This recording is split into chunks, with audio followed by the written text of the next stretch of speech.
I appear for the State Bank. Yes. Mr. Salve, in our order which we, in the judgment which we delivered, we had expressly asked State Bank of India to disclose all details.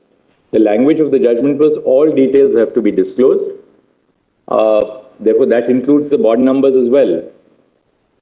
So, let SBI not be selective in the disclosure of details.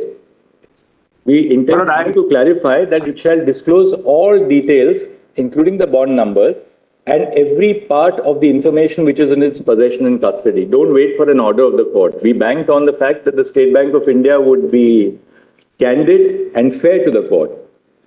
But whatever your Lordship say, if your Lordship say bond numbers, you can disclose the bond number. There's no problem. Somebody can screen them. Why has the SBI not disclosed? I wanted to tell my Lord how we understood your Lordship's judgment. Give me 5 minutes only to explain our conduct. We'll, of course, if your Lordship say give anything more, everything will be given. But there's no question. SBI's attitude appears to be: you tell us to disclose a particular detail, and we'll disclose it. That's not fair process.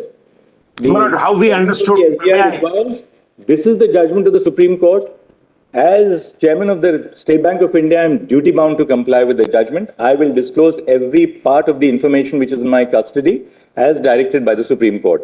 Because when we said all details of the purchases, that means every conceivable detail which is available with State Bank of India.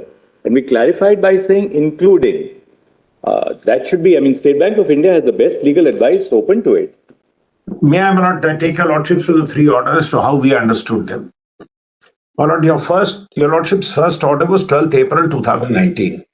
Yeah. And we have, for convenience, my Lord, we have put the 3 orders together. If your Lordship just see that.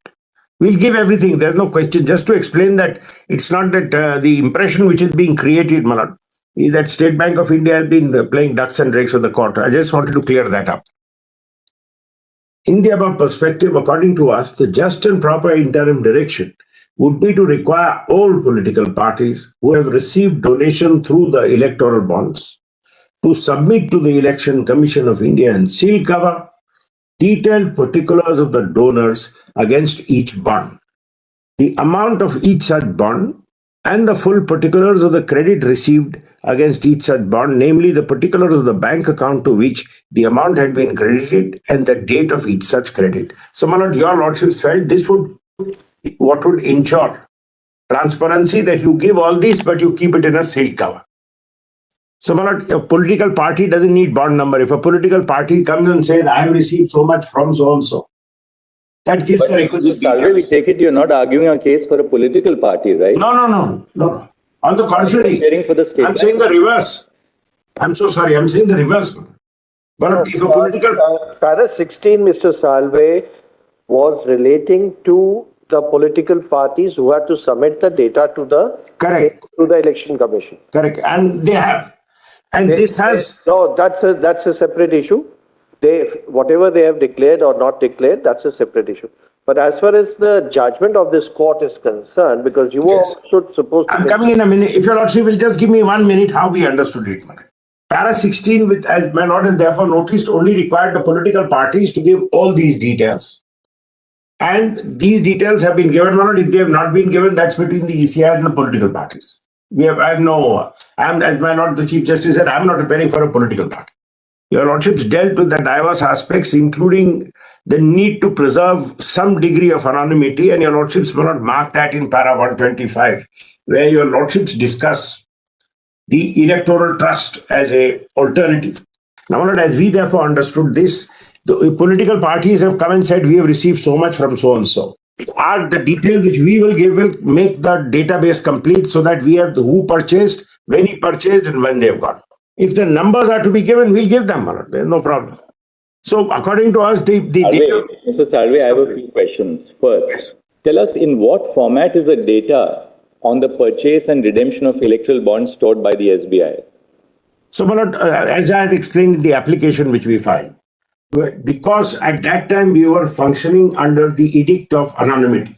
which had not been stayed. So at that time, we were directed to preserve anonymity, including we had to take measures that within the bank. What is the format in which you maintain the data on purchase and redemption of electoral bonds? In what format do you store In two it? silos. Your Lordship noticed that in the next order. So the data is maintained in two silos. You store it in three silos. From your application, it emerges now that you do it in three silos. The first silo is the bond number. The bond number is only on the bond. And the third is the redemption. My lord, bond number is only on the bond, and it cannot be read except through under a UV light. That was only done, my lord, like authentication, because it was a bearer bond. That's what was thought to be. The purpose of the alpha, and second question, what is the purpose of the alphanumeric? The alphanumeric is the bond number which is visible only under a UV light. Is it only a security feature, or is a security feature entirely? In the audit trail, do you also? No, my lord, audit trail is separate. That's why we do the entire KYC. In the KYC, we have a bond unique number. It's not the bond number. You have a marker number of a client. Third question. Yes. How does the redeeming branch match the electoral bond number to determine that it is not a forged bond? So they were not, that's what I'm saying. When they received it, the person encashing it gets it, he sees that it's a valid bond because you see the security feature. You don't keep a record of it. The physical inspection. While redeeming it, the only way you can ensure that it is not a forged bond is to match the alphanumeric. There's nothing to match. It's like seeing a currency note. It's like seeing a currency note. You know that's the alphanumeric. Yeah. But cashed in the last 15 days because it's only valid for 15 days. So therefore, they will have to also match when was this bond. I think Mr. Bhushan should hold his peace for a minute. Fourth, what is the information that you see when you scan the alphanumeric? Malad, you see a number. The details of the purchaser and the bank which issued the bond when you scan the bond? No, Malad. That's what I'm saying. That correlation was not kept for the reason it's like this. Mr. A or Mr. B come and buy the bond. So they go to branch A. They do the entire KYC information is done. Their bank account details, etc., everything is done. That is silo 1, if one may so call it, which is not in your Lordship's order. That's been fully disclosed. That bond finds its way into the hands of some political party. We don't know who gives it, how it goes, how many hands it changes. It finds its way in the. We next get to see the bond when somebody comes and says. Mr. Salve, assuming that you construed our order based on the interim order merged with the final judgment of our court. My lord, even in the final judgment. Say that we will interpret our final directions in the light of the interim order, which has merged with the final judgment. My lord, your lordships. All details. That's why we came to my lord. Mr. Salve will clarify to put it beyond any. No problem. No problem at all. We will say that now SBI will not only disclose the bond numbers, but it shall also file an affidavit again before our court saying that you have not suppressed any, you will not withhold any details in regard to this within the purview of clause B and C of para 221. Correct. I don't think there's anything else which remains. Details, you have to disclose all details. Let there be no, because the burden should not lie upon the court or the petitioners who say, but this one has not been disclosed. But now this has not been disclosed. Now we'll disclose it, Malad, whatever. We must have finality to it. Yes, we'll do it, Malad. There's no problem. Just that this constant, the media constant beating down and the petitioners giving public interviews saying, we will take the state bank to task and we will show this and we will haul them up for contempt, etc., etc. But we are also public institutions working in this space. And it's all right. People work, people acted on the faith of this. Your lordships granted an interim order saying keep records. It wasn't at that time, my lord, subject to correction. I didn't find any order which says all further actions will be subject to the judgment or something. There was no such direction. Your lordships are at that balancing interim order. Now, whether completely you should lift the privacy or remove anonymity, better your lordships will.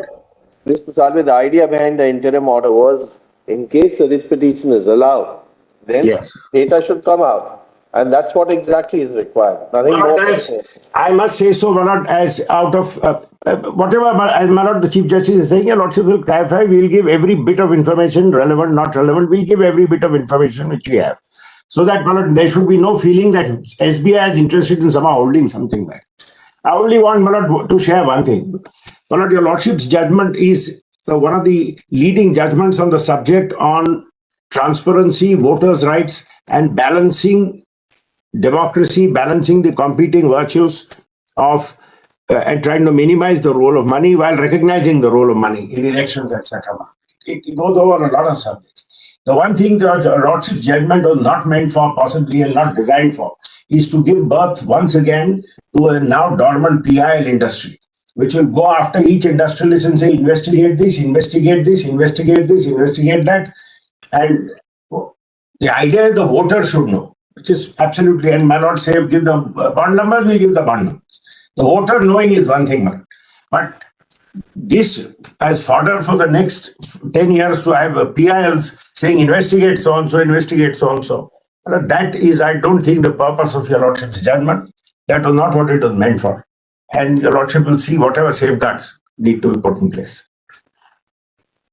Just one more thing. I have 2 minutes, my lord, if your Lordship permits. But at the outset, my lord, on behalf of the central government, I completely disassociate myself with what Dr. Agarwal has written. It is completely unwarranted and ill-advised. I want that to be made very clear, my lord, on behalf of the central government. Now, my lord, I have something to share, and I have been watching this very painfully, my lord, outside the court. My lord, your Lordships sit in kind of a silos. The Lordships are, my lord, in an ivory tower, not, my lord, in a negative sense of the term. But what we know here, my lord, your Lordships never come to know.